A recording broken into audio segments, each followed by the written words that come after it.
Hey, the everyday fans, this is your host, Candance Cordelia, back to you with another fantastic interview with the one and only professional wrestler, Colossal Mike Law.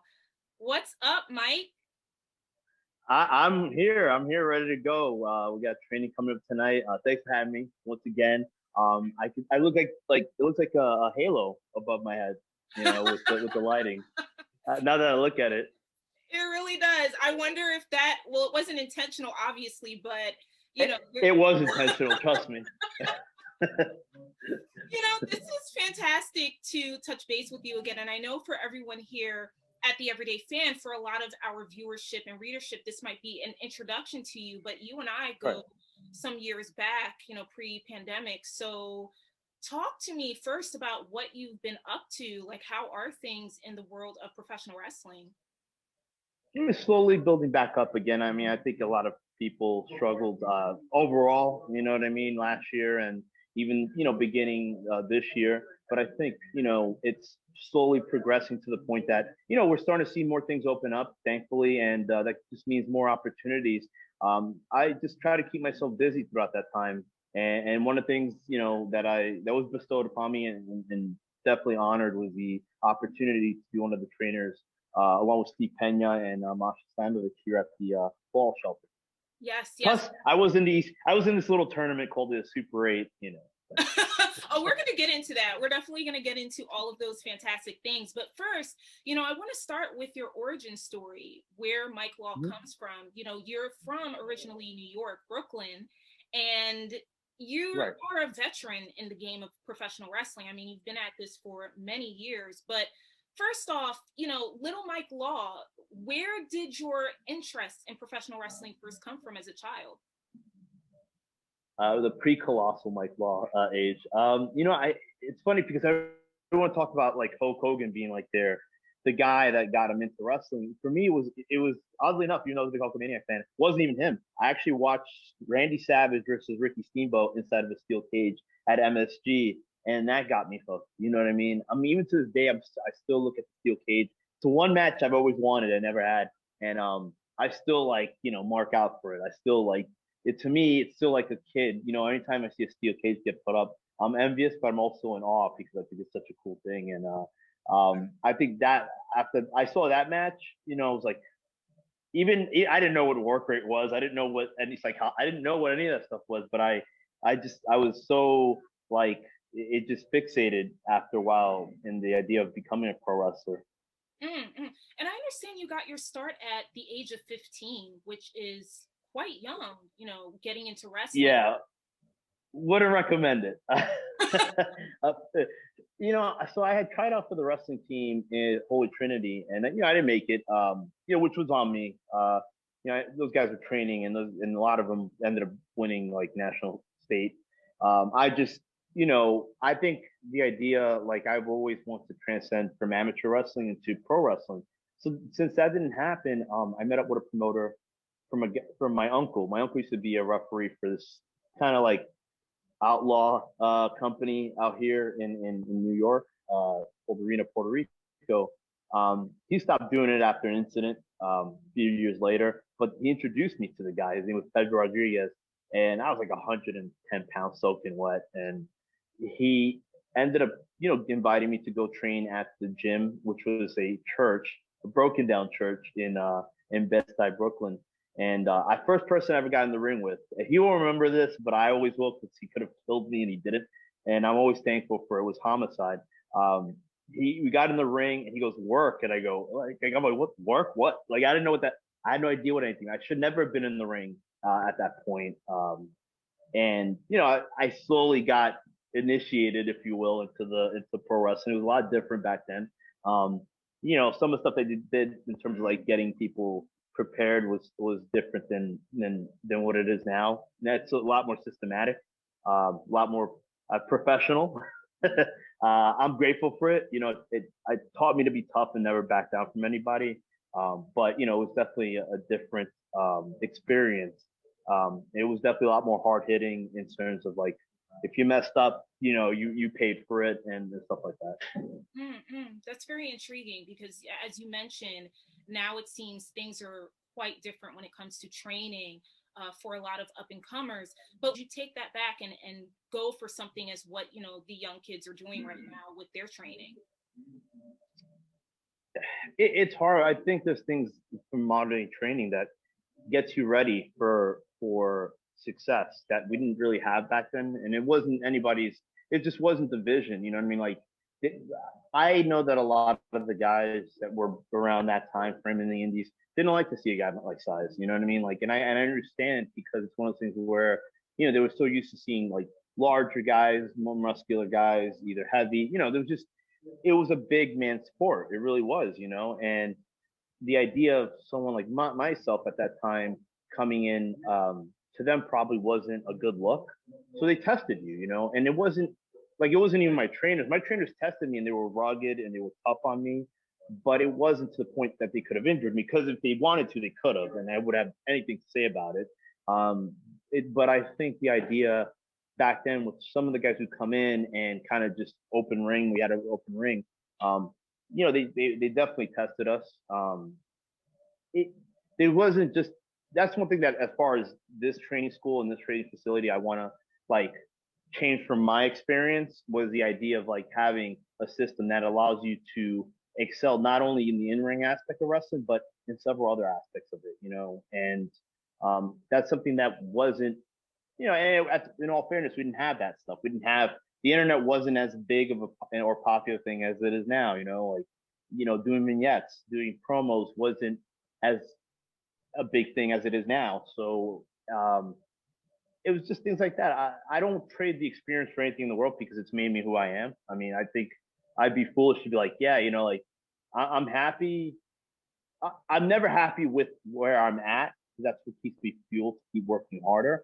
But I am satisfied with the journey that I've had to get to where I think I'm going, if that makes sense. It definitely does. So what was your first match like, you know, as a teenager? What were the thoughts that were running through your head at the time? First match was, I think it was 16 at that point. And again, probably should never been in the ring. I think we did every type of move. There was no psychology. There was little to no selling. There was nothing going on that would make one think like there was any potential future for myself. My opponent was a guy named Mike. What was it? I mean, with all due respect, he's a good dude, but he quit like maybe a few months afterwards. You know, he just couldn't deal with it as well. You know, like it was a more aggressive sport back then in terms of like some of the veterans. But I look back at it, it goes like embarrassing, you know, to me. Like, it wasn't something that I would consider like my first match. You know what I mean? It was because it was on paper, but I think once I got to the, you know, got paid and, you know, got my first pro match, I would consider that my first match against Sam Shields in 2001 or something like that, 2002, in New Jersey, for NWA New Jersey, and that was a lot more of a step up, every which way. Yeah, for sure. And you know, Jimmy Snuka, fun enough, Jimmy Snuka's wife was in the crowd that night, because we were an outlaw show. We were a show that wasn't licensed. So we weren't really allowed to do that showcase. But the pro show was later on, and Jimmy Snuka, Tony Atlas, a few people were there. And my portion of the show, which started like at 3 o'clock, that probably had like 20 fans. And then I said to myself, okay, like there's probably gonna be so many more people for this show later on, because Jimmy Snuka's on it,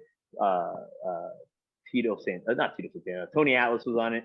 And I'm thinking, oh, these guys are gonna like, this place is gonna be packed. I mean, I think 50 people showed up to that thing. So it was pretty terrible, pretty abysmal all the way around. I mean, what type of advice did your mentors give you as you were navigating this business itself? It became hard because, you know, it's going to sound weird. So my first year in, I got trained by one guy. He left like a few months later. He had a falling out with the promoter. Then I didn't get trained as much to get beat up by this other dude who ended up going to jail. Ricky, his name was. He was fucking lunatic. You know, I'm part of my language, but he wasn't somebody who was mentally right and should never have been training anybody. He's probably either in jail or dead right now. And then I ended up going to a place called the Doghouse, which was run by Bobby Lombardi. it was a lot of former Arena Puerto Rico guys who there's a big fight between like Homicide and the promoter's son. And that whole thing got nasty, and then they moved, did their own thing, and I ended up going there. And like Lathan, Tower Torture, Low Life, Louis Ramos, those guys knew me from Arena Puerto Rico, and they kind of took me under their wing. And I trained and I did some of their student shows, stuff like that, and then I got knocked out by Grim Reaper. And the only time I've ever gotten knocked out in wrestling in like 1999 or 2000. But even then, I knew I couldn't take too many shots to the head. You know, I didn't even finish high school. I was like, you know, I have to at least get out of, you know, get into college or graduate high school before I take any more concussions. So, you know, it was a great journey. And I think with that, I think everything, you know, everything lined up the way it's supposed to, I guess. You know what I mean? There were a lot of things and errors on my part. And like, there are times where people are like, oh, you know, why aren't you here? Or why aren't you here? It was my fault. You know what I mean? I miscalculated. I didn't dedicate myself when I needed to. I certainly didn't try to at that point get over to the fact that, you know, there was opportunities outside of New York. You know what I mean? Like I was very instilled with my family, you know, like I was very close with my family. And I guess my mentality was like, I could travel at different places, which I ended up doing. But the idea of like moving to OVW, for example, which was something a buddy of mine, God rest his soul, Brandon Kaplan had told me to do with him a few years ago. And I didn't because I was very naive. And yeah, just different things that I could have done to have better pushed me. And it's all a learning experience. You know what I mean? Like I want to be able to let people know, like, hey, these are the errors that I made, and I don't want you to make them. And I read, you know, in a past interview that you did, you talked about self-confidence and self-esteem and how, Right. you know, it took you a while to get to a point where you had that built confidence about yourself. What was that point in which you said, you know, I can do this, I can be a professional wrestler, and you felt more confident in your skin? You know, it's just a progression. You know, I don't know. I can't pinpoint when it exactly, because I remember when I was like in 2005 and I was still wrestling in the indies and stuff like that. I took spurts and like I said, I took spurts of time off from wrestling because I just had so much uncertainty about, you know, myself and just where I was going in life, you know, and that's something that does take off a couple of years. You know, I'll be honest. I think, you know, if I had had the confidence that I had within the last 7, 8 years, I probably would have been, again, in my mentality, would have been to exceed all my expectations. But sometimes you put these expectations so far ahead and so far high that you can never really exceed them or even get to them. But as far as I think it was just natural progression. I think once I started getting opportunities to face certain talents that are like, damn, these guys have been on TV. These guys are like world class athletes. I can hang with them and I can, you know, drag out great matches from, you know, guys who probably aren't as good. So that to me was the idea, was to, you know, once that started rolling and more people started to confide in me and show confidence in my abilities, I said to myself, you know what? All these people can't be wrong. You know, these people, it can't be a situation where all these people are just like, you know, are guessing that I'm really good. I'm probably just really good. I can agree with that. You know, I've seen you in action in the ring for multiple matches, and you do have a confidence about yourself. And you came up with the name Colossal Mike Law. Where did that first start? So I had to change my name. I used to wrestle as Sabotage years ago, and there was a tag team in New England after a while called Sabotage. And but also on top of that, I kept on getting emails from promoters to see if I was a hardcore guy. And I'm not, you know, not that, again, not that I wouldn't ever do it, but like it wasn't my meat and potatoes. It wasn't how I was gonna like excel. You know what I mean? Like deathmatch wrestling, hardcore wrestling.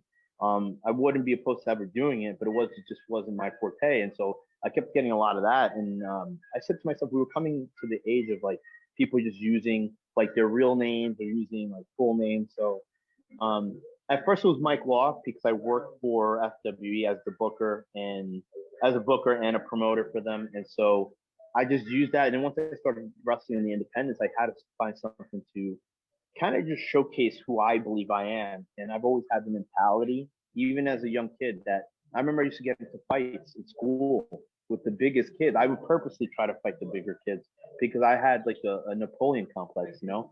I would always like want to fight the bigger people and the bigger guys in school because I just I don't know, I just want to showcase to everyone that I was like legit and I was tough and you know, but wouldn't do it these days, you know what I mean? You know, I've kind of grown out of that, but in the ring I'll face anybody. I mean that's point blank period, right? As far as the Colossal moniker, I just needed something to kind of encompass that aura of who I feel I am when I go out that curtain, you know. And to me, I believe in my mind that this person, this persona you see, is 6'7", 650 pounds, you know, and carries a gigantic barbell to the ring with them. You know, like that's just who I am and who I felt I am. You know, I've always been when people see me. You know what I mean? I want to grab people's eyes. I want to see people. You know, I get people's attention, and you know, Colossal encompass more than just the physical, but just the aura of who I believe I am. Mhm. Right on.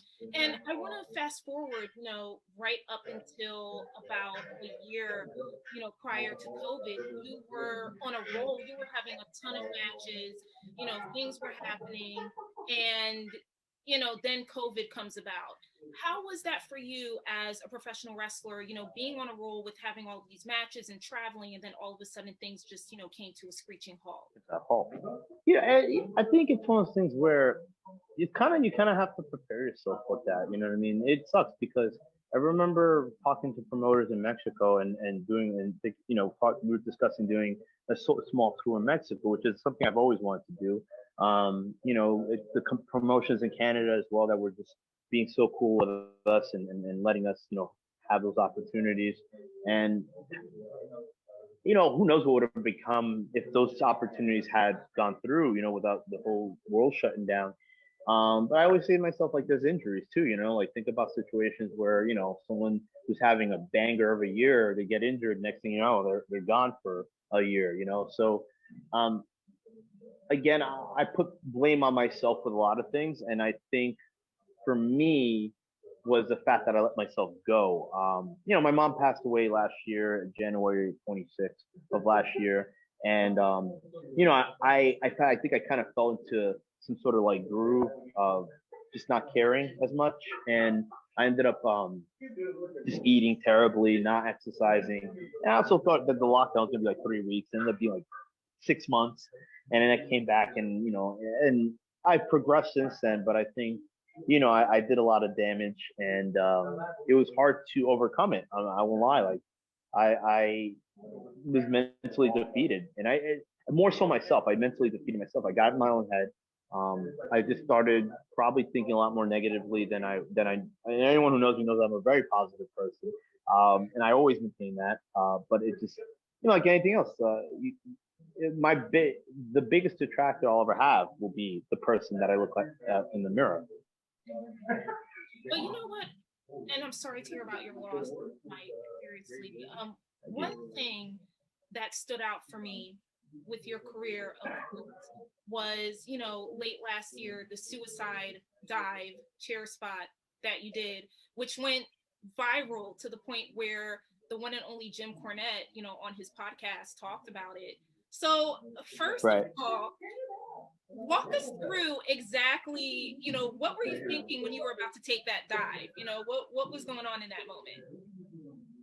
You know, like as anything else, what we do is extremely dangerous. You know, I mean, that's not like that's why we train as athletes. That's why we stretch and we work out as athletes. You know, is to maintain the ability to do stuff like that. And you know, whether it goes awry or happens, you know, on time, on perfect timing, it just allows us to be able to walk away and do it again.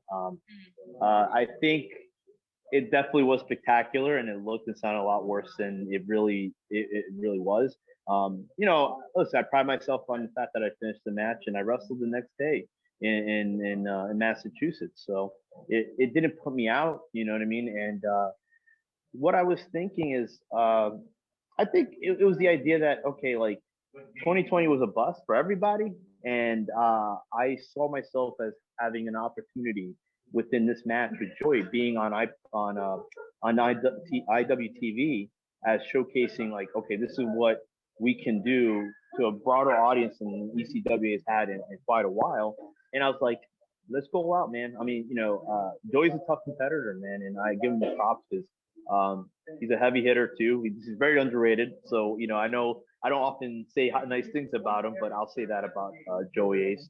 But my mentality was like, just let's go out with a banger and let's go out with something that people are going to be talking about. And it was on Ridiculousness recently. It would have been nice if the folks at Ridiculousness, yeah, it would have been nice if they actually tagged myself in ECWA and even Joey. It's cool that they choose a clip, but I figured, hey, a shout out would have been nice. And nothing can quite prepare someone for going viral. So for something like that to happen to you within a global health crisis, I mean, was your next move to just get it out to as many channels as possible, or what were you thinking in terms of making sure that more people, I guess, could see? I never tweeted it. I never posted it on my account. It never when it happened. Gosh, I want to say I forget the name of the gentleman. It's gonna bother me now. Sorry. MLJ, I believe was the first one. ECWA tweeted it out as like before the end of the night, and then he retweeted it, and then it went and blew up. But I never actually went in and did it myself. I never went in there and just until much later, like weeks had passed, and I just made a comment of concerning the situation because there were a lot of different opinions on it, which everyone's entitled to. I don't really care what Jim Cornette had to say, or it's people have their opinions about things. I know what I did. I know that I was able to walk away with it from it, and I think with that being said, I never put it on blast myself. I didn't have to. It was already took a life of its own, really. And speaking of ECWA, you have such a long-standing relationship with that promotion, and now you're taking on new job titles with Battle Club Pro. So talk to us about this. This is exciting news. Yeah, and again, it just goes back to the roller coaster arrest. I was feeling just kind of like down recently about things, just in my own head because of the fact that I've been on this losing spree, and it's just, I guess you have to think God, am I doing something wrong? What's going on? Why am I not able to make things click, and am I as good as I believe I am?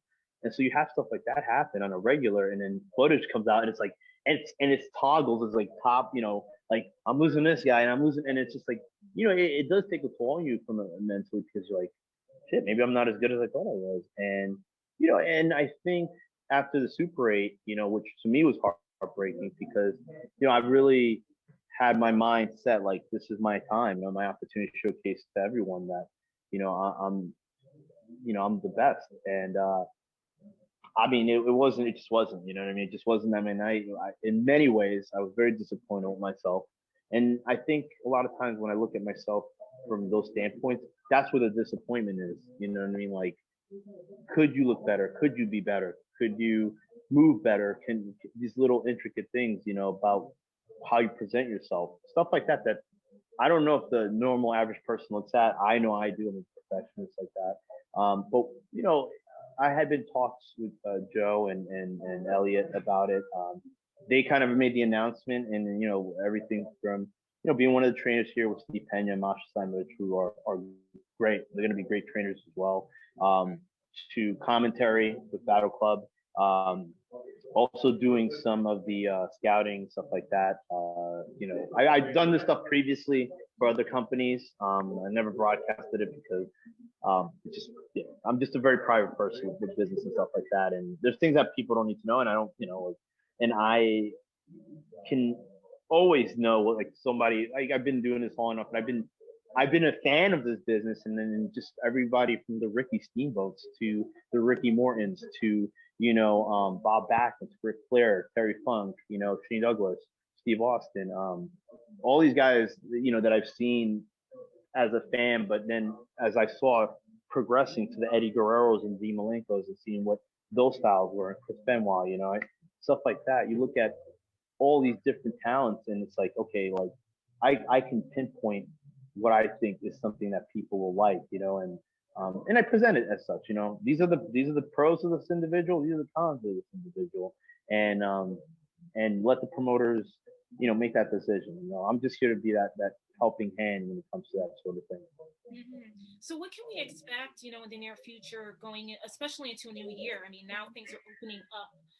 People are getting vaccinated and shows are going to come back very soon with larger crowds. So when it comes to Battle Club Pro, I mean, what can we expect from the promotion in terms of just even from a scouting standpoint, the talent that you guys are looking for? I think if anything, Battle Club has done a great job of just showcasing so much variety. You know what I mean? Like they've been able to take a lot of individuals, and a lot of individuals that end up getting signed. It's kind of crazy how that works.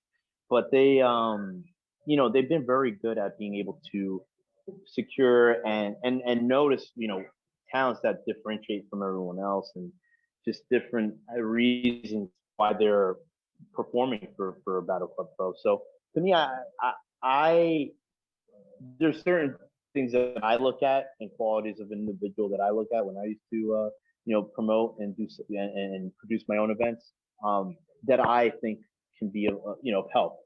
I'll never be one of those people that forces anyone. I don't, in terms of here, if this is somebody you think brings value to you, then you use them. If not, then we keep it moving. But that's about it. I think they're doing a fantastic job. I think they have an incredible reputation. That's why I've decided to, this partnership was going to work, was because, I know I held off a few years from doing anything like this, and I think that's the reason was because this makes sense for me, from a business standpoint and from reputation alone. Yeah, and commentary as well. I know that you've done it before and have excelled at it, but going into doing Yeah. commentary for Battle Club Pro, what does that feel like? I mean, from my perspective, I feel like wrestlers have an advantage while doing commentary, at least when calling the spots and really giving insider information. But what is the honor like for you doing it for Battle Club Pro? Yeah, just being able to be an analyst and being able to be like, okay, like this is a predicament this individual is in right now. Just looking at little intricate things that people do in the ring that can be explained on a deeper level to the fans, to kind of showcase the talent themselves, but showcase the story of what's being told. I think a lot of times that's where we have the advantage, of having someone who's been in the ring and had the experience to be able to say, hey, this is what's going on here, and this is why you should care. And I look forward to bringing that. You know what I mean? There's so many talented, this insane amount of talent out there right now, like just incredible. I mean, I've been fortunate enough to be in the ring with many of them, and I just look to hopefully help a few of those people tell their side of the story. Yeah, for sure. Again, check out Battle Club on their social media.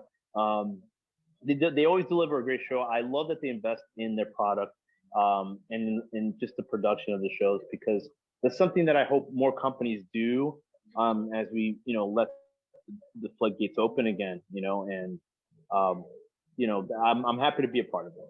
Yeah. And who are some other, fellow wrestlers that you would love to spar against in the ring, whether you already have or have not entirely? Oh my god, there's so many. Smiley from House of Glory, somebody. He's so good, man. He's so innovative. That guy. Like there's stuff that he does. I go, who thinks of this stuff? You know what I mean? And judging from the fact that Amazing Red is his trainer, it's actually not very hard to see where he gets that inspiration, that creativity from. Anthony Gangone's another guy. We wrestled once against each other, and people are still calling it a classic from Catalyst Wrestling, and that was truly one of my favorite matches. Jack Gallo, another guy who stylistically I like, because it's not pretty, it's very gritty, and I like I like that hard hitting style. John Davis, always been a fan of his. He's a bruiser, man. There's just so many talent. It's just hard. Lee Moriarty is another guy that everyone's like I just, because his style is so different from mine, I love to kind of just see how we could how that would mix. And I think styles clashes are always a good formula when it's done with the right individuals to make things happen. Oh my gosh, there's so many talented individuals. It's bad because like I could go on, and you know you're gonna leave somebody out, and they're gonna tweet at you or they're gonna message you, yo, dude, what's going on? Shit, I've been fortunate enough in the last few years to have gotten some great opportunities, and not Steve Mack, yes, again, I'd like a rematch, but Dan Moss is another guy. You notice a trend here. There's a lot of guys that are bigger. Yes. I go after the heavyweights. I'm the true Hawks. You know what I mean? What can I say? I just like the heavy hitters, you know. And I like again.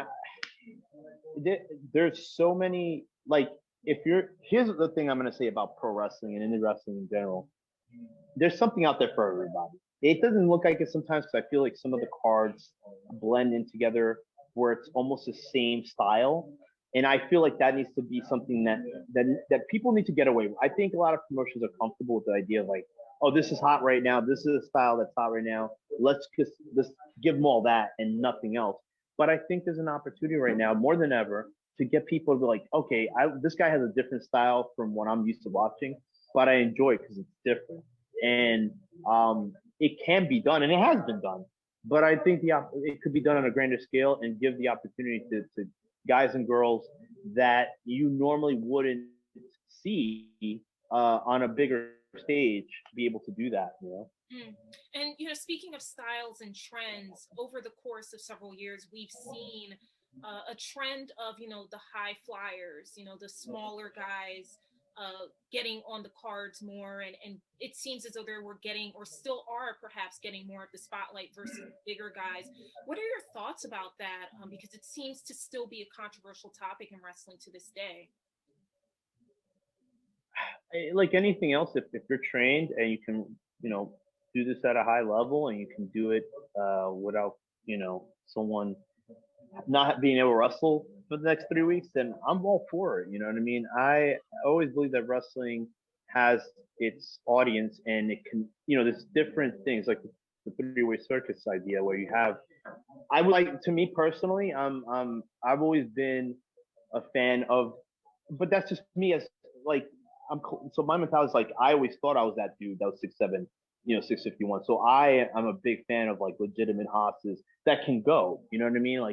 Like Paul Jourdain's a dude that I'm a huge fan of. I think he's a beast and has a legitimate background and looks like a killer. Napalm Bomb, another dude that just huge, Wrecking Ball Legursky, these guys are like big heavyweights that look imposing and look like and then most likely will kick someone's ass. Dan Mock, like I'm just a fan of mixing it up. You know what I mean? I believe there's an opportunity and time to allow smaller individuals to go in there and showcase themselves. And then you have the opportunity to showcase larger individuals and the badasses. Like I'm under the mentality that it's two things: either you look athletic or you look like you can kick somebody's ass legitimately. So you have to kind of fall into that. You know what I mean? Like you still have to suspend believability to the point where what we're doing in there is showcasing a legitimate sport, if that makes sense. That's the idea of what we're doing, right? And so that's just my belief. I think, and it varies from people and no one's really wrong or right. I just think like, hey, you can showcase your big guys, your true heavyweights that can go out there and throw some bangers. They don't have to be 20 minutes long. They could be 6 minutes of hard hitting, just not even fast pace, just hard hitting action. And then you have the smaller junior weights who can go at it and they can showcase their talents. So there is just an incredible amount. I look at Steve Gipke, he's another guy that, again, dude's jacked, he's huge. Should be getting opportunities as well. I mean, a big fan of his. So what's next for you, Colossal Mike Law, with your in-ring career, because we're talking about Battle Club Pro and who you want to spar against in the ring, but as far as, I want to wrestle everybody. that we know. I'm not mad at it, Man, woman, alien, I don't care, okay? Like I'm at a point in my life where I'm confident enough to know that I can go with anybody. and I'm confident enough to know that um, I can present something differently in the way that's not being done by other individuals, which is a great thing. But I also feel that it would bastardize by me putting out a list. Oh, this is who I like. I know I put out lists on Twitter and stuff like that of people that I would like to rematch against because I believe that like the first time wasn't good enough for me.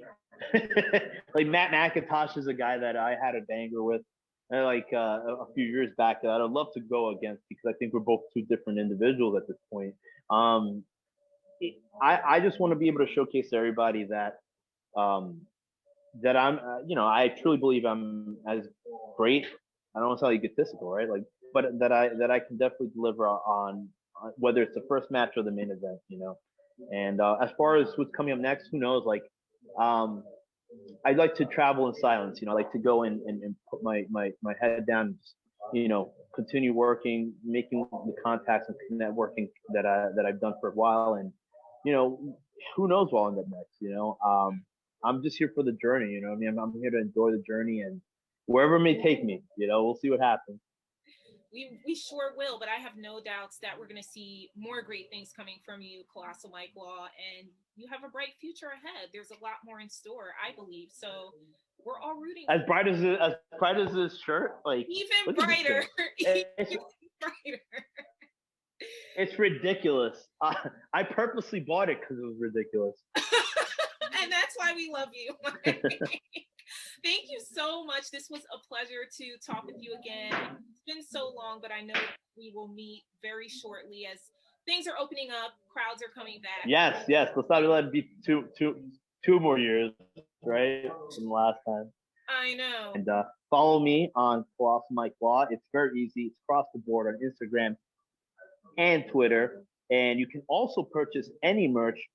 You can go to my Pro Wrestling Tee site, just put in Colossal on the search engine, or you can go to my storefrontier.com site and you can get hoodies, you get tank tops, fanny packs. I have fanny packs on there. So it's this whole thing. And that's you could type in Colossal on the search engine as well. And the barbell. Yes, follow my barbell on Instagram and Twitter. She has her own separate feed on there, and she's very opinionated. Is all I'm going to say. I will do that personally. I had no idea, Mike. Now I'm very intrigued. Barbie B. She's from the Bronx, the South Bronx. I'm so there. That sounds amazing. Thank you so much. We expect nothing less from Mike Law. And thank you guys for watching another great wrestling related interview at theeverydayfan.com. Don't forget to check out ECWA and Battle Club Pro, as well as going on Pro Wrestling Tees to get some of Colossal Mike Law's fantastic merch. This is your host, Candance Cordelia. Thanks for tuning in, and stay tuned for more great interviews here at theeverydayfan.com.